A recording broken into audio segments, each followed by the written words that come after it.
नमस्कार दोस्तों। आज की वीडियो के अंदर हम एक बहुत ही इंटरेस्टिंग से टॉपिक को कवर करने जा रहे हैं, जिसे अगर आप एक बार ठीक से समझ लेंगे या समझना स्टार्ट कर देंगे, आई बेट यू आप अपनी लाइफ की बहुत सारी प्रॉब्लम्स को यूं ही खत्म कर देंगे।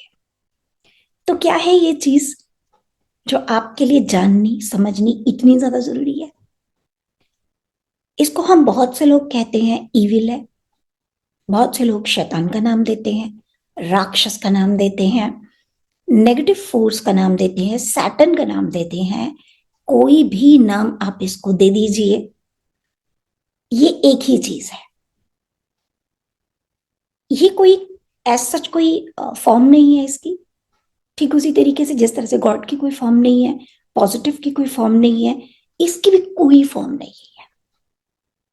जिस तरह से पॉजिटिविटी एक एनर्जी है जिसके अंदर कुछ पॉजिटिव गुण होते हैं, जिसके थ्रू वो एनर्जी अपने पॉजिटिव होने को बताती है, उसी तरीके से ये एक नेगेटिव एनर्जी है जो एग्जैक्टली पॉजिटिव का, डिवाइन का अपोजिट है। और ये इसके अंदर भी कुछ नेगेटिव गुण तो मैं नहीं बोलूंगी, कैरेक्टरिस्टिक्स होते हैं जिसके जरिए आपको पता चलता है कि ये नेगेटिव एनर्जी है, जिसको हम शैतान कह सकते हैं। अब आपके अंदर ये सवाल आ रहा होगा, तो इसको हमें जानने की क्या जरूरत है? तो है, इसे जानने की बहुत ज्यादा जरूरत है। क्यों? क्योंकि डिवाइन तो जो होते हैं ना, उन्होंने तो आपको फ्री विल दी है। कोई भी गॉड, गॉडेस, एंजल्स, मास्टर्स आपकी परमिशन के बिना, आपकी विल के बिना, आपकी फ्री विल में कभी इंटरफेयर नहीं करेंगे। भले ही आप कितने ही दुखों से गुजर रहे हैं, कितनी समस्याओं से गुजर रहे हैं, आप जब तक उनको अपनी विल नहीं देंगे, उनको पुकारेंगे नहीं अपनी मदद के लिए, वो नहीं आएंगे। लेकिन ये जो शैतान होता है ना, इसको आपके इनविटेशन की कोई जरूरत नहीं है, क्योंकि इसके अंदर ऐसी कोई चीज ही नहीं है जो डिवाइन है, जो पॉजिटिव है। It is exactly the opposite. सारे डिवाइन लॉज, डिवाइन प्रिंसिपल्स सिर्फ डिवाइन को फॉलो करने वालों के ऊपर अप्लाई होते हैं। क्यों? क्योंकि वो डिवाइन है, वो उनका स्वभाव है। इसके ऊपर कोई प्रिंसिपल, कोई रूल लागू होता ही नहीं है। आप इसको इनवाइट करें या ना करें, ये तो फिर भी आएगा। और आएगा तो आने के बाद आपको भ्रमित कर देगा, आपको इल्यूजन दे देगा, जिसके अंदर आपको गलत चीज भी सही लगने लगेगी। टेम्पटेशंस देगा आपको, जिसके पीछे भागकर आप अपने आप को जाने कितनी मुसीबतों के अंदर फंसा लेंगे। इसलिए इस शैतान को समझना हमारे लिए बहुत ज्यादा जरूरी होता है। तो एक चीज तो मैंने आपको इसके बारे में बताई, कभी भी ये आपकी परमिशन लेकर नहीं आएगा, बिना बुलाए आएगा। आप चाहो या ना चाहो, इसको इस बात से कोई लेना देना नहीं है। इसका काम सिर्फ इतना है, आपको भटकाते रहो, आपको ट्रैप करो, गलत रास्तों पर लेकर जाओ, ताकि आप अपनी स्पिरिट से, अपनी सोल से, अपने गॉड से कभी कनेक्ट ही ना हो सको। आपको गुलाम बनाकर रखे, आपको सुपीरियोरिटी, इंफीरियोरिटी, कंपटीशन जैसी चीजों के अंदर, जिन जो कि बेसलेस है, जिनका सर पैर ही नहीं है, जो होनी ही नहीं चाहिए, जो ह्यूमंस को डिवाइड करती है, उनके अंदर उलझा कर रखे, ताकि आप भटकते रहो इस संसार के अंदर, ट्रैप रहो, तरह तरह के कर्मा बनो। और ये शैतान जो है ना, ये इसकी कोई, मैंने बोला कोई फॉर्म तो है नहीं जो आपको सीधा सीधा सामने दिख जाएगा और आप पहचान लोगे कि हाँ ये शैतान है। ये ऐसे नहीं आता, ये किसी का भी रूप लेके आ जाता है। रूप क्या लेके आता है? बेसिकली हमारे अंदर दोनों तरीके की एनर्जी होती है, पॉजिटिव भी और नेगेटिव भी। अब ये हमारा चरित्र होता है, इसीलिए हर स्पिरिचुअल प्रैक्टिसेस में आपको आपके कैरेक्टर को फॉर्म करने की तरफ पूरा एम्फेसिस दिया जाता है कि अपने अंदर की जो भी बुराइयां, शैतानी प्रवृत्तियां हैं हमारे अंदर, उसको पूरे तरीके से खत्म कर दो। बहुत सारी चीजें होती हैं जो हम आगे आगे समझेंगे। जब तक आप इन्हें खत्म नहीं करेंगे, यानी आपने शैतान के लिए अपने अंदर स्पेस छोड़ा हुआ है जिसमें वो कभी भी एंटर कर सकता है। इसलिए ऐसा होता है ना, अच्छा भला इंसान होता है, जिंदगी में कभी कोई बुरा काम किया नहीं था, सडनली पता नहीं क्या हो जाता है उसको, और वो ऐसे काम कर देता है जिसके बारे में वो खुद भी बाद में सोचता है मैंने ये किया क्यों। क्योंकि उसके अंदर कुछ वो शैतानी प्रवृत्तियां पड़ी हुई थी, जिसका फायदा वो शैतान उठा लेता है। अब ये प्रवृत्तियां बहुत सारी हो सकती हैं। आपके अंदर अगर किसी भी किस्म का डर है, इनसिक्योरिटी है, लोनलीनेस की feeling, I mean what ever is your weakness, वो उसी को अपना हथियार बना लेगा। आप बहुत ज्यादा अटैचमेंट में हो किसी के साथ, वो उसको हथियार बना लेगा। तो इस तरह से वो आपको कहीं से भी घेरा डाल करके घेर लेता है। ये बातें सारी सुनने में ऐसा लग रहा होगा जैसे कोई पता नहीं इमेजिनरी वर्ल्ड की मैं बातें कर रही, पर ये इमेजिनरी वर्ल्ड की बातें नहीं है। ये very much, it is very much a part of our life. रोजमर्रा में आप देखेंगे कि किस तरह से ये शैतान हर जगह से इन्फ्लुएंस करता है आपको, आपकी लाइफ में कुछ ना कुछ गड़बड़ करता है। और जरूरी नहीं है सीधा सीधा ये दुश्मन बनकर अटैक ही करता है आपके ऊपर, नहीं, बहुत बार तो ये दोस्त बनकर आ जाता है।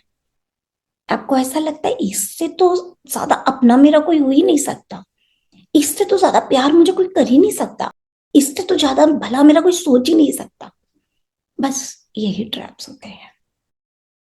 इतने ये जो लव जिहाद और ये सब आप सुन रहे हैं, तो ये क्या होता है, उस शैतानी प्रवृत्ति ने आपको ऐसा भटकाया कि आपको उस पर्सन के अंदर ही भगवान दिखने लग गया। उसके साथ अपनी जिंदगी को आप ऐसे इमेजिन करने लगे कि yes, this is the real pleasure, yes, ये मुझे मिलना चाहिए। और चले गए आप उसके पीछे पीछे। फिर बाद में जो अंजाम हुआ वो तो हमने केरला स्टोरी जैसी बहुत सारी मूवीज में ऑलरेडी देख लिया। मैं इतने एक्सट्रीम पर जाने की बात नहीं कर रही हूँ। ये तो होता है, ये इसका एक रूप होता है। रोजमर्रा की जिंदगी में भी ये आपको सही डिसीजन नहीं लेने देता। इसलिए इस शैतान को पहचानना, इससे दूरी बनाना, अपने आप को इससे प्रोटेक्ट करना बहुत ज्यादा जरूरी है। वो आप तभी कर सकते हैं जब आपके अंदर स्ट्रांग विल पावर हो, आपके आपका कैरेक्टर स्ट्रांग हो कि चाहे जो भी हो जाए मैं तो अपने रास्ते से नहीं भटकने वाला, मैं इस काम को बिल्कुल भी नहीं करने वाली क्योंकि ये डिवाइन हार्मनी में नहीं है, मैं इस लालच के अंदर नहीं फंसने वाली क्योंकि सीधे रास्ते चलना बेटर है बजाय शॉर्टकट्स लेने के और किसी भी ग्रीड के अंदर आने के। इसीलिए तो इतने सारे संतों ने और सबने आपको हमेशा लोभ क्रोध इन सारी चीजों से बचने को कहा है। क्यों? क्योंकि ये शैतान के हथकंडे होते हैं, इनके जरिए वो बहुत जल्दी आसानी से आपको ट्रैप कर लेता है। तो बेसिकली एक छोटा सा इंट्रोडक्शन था शैतान के बारे में, सो दैट यू अंडरस्टैंड कि ये क्या चीज है, कैसे हम सीधी राह पर चलते चलते सडनली भटक जाते हैं, क्यों हम वो डिसीजंस ले लेते हैं जो हमें लेने ही नहीं थे फर्स्ट प्लेस पर, कौन सी ऐसी मतलब हमारे अंदर शक्ति जागृत हो जाती है जो हमसे वो करा देती है जो हम नहीं करना चाहते थे। तो ये यही शक्ति है। और मैं फिर से आपको कह रही हूं, इसको आपकी परमिशन की, आपकी इनविटेशन की कोई भी जरूरत नहीं है। ये तो धड़ल्ले से आएगा और इसको जो करना है करेगा। ये तो कभी भगवान का भी रूप लेके आपके सामने आ जाएगा, आप भ्रमित हो जाओगे कि ये भगवान है। ये ये बहुत बारीकी से समझने वाला एक टॉपिक है। इसीलिए तो हमको मेडिटेट करने को बोला जाता है। मेडिटेट करो, पहचानो कहाँ शैतान है, कहाँ भगवान बोल रहा है आपके अंदर। आप देखते हैं ना, अक्सर हमारे अंदर एक जो हम बोलते हैं इंट्यूटिव वॉइस, आत्मा की आवाज, ये हमें सुनाई देती है, सबको सुनाई देती है। प्रॉब्लम ये होती है कि ये वास्तव में आत्मा की आवाज है या शैतान की आवाज है, क्योंकि शैतान भी इसी फैकल्टी को यूज करता है और आत्मा भी इसे यूज करती है, फैकल्टी तो सेम है। तो ये समझ जब तक हमें डेवलप नहीं होगी कि हम ईश्वर और शैतान के बीच का डिफरेंस समझ सके, तब तक आप इसके ट्रैप में फंसते रहोगे। इसलिए हर रिलीजन में इस शक्ति के बारे में जिक्र होता है, क्योंकि ये it is very much a part of the creation, like the divine is very much a part of the creation. और मजे की बात यह है कि इसको बनाया भी गॉड ने ही है। अब आपके मन में जरूर सवाल आ रहा होगा कि जो चीज हमको इतना परेशान कर रही है, हमें गुमराह कर देती है, भटका देती है, गलत फैसले करा देती है हमसे, हमें बेकार की टेम्पटेशन के अंदर उलझा देती है, बैर करवा देती है उनसे जो हमारे अपने होते हैं, इतनी बेकार चीज को भगवान ने बनाया ही क्यों? इस बात का जवाब मैं आपको अपनी अगली वीडियो के अंदर दूंगी कि भगवान ने इस शक्ति को क्यों बनाया। तब तक के लिए मेरे साथ जुड़े रहिए।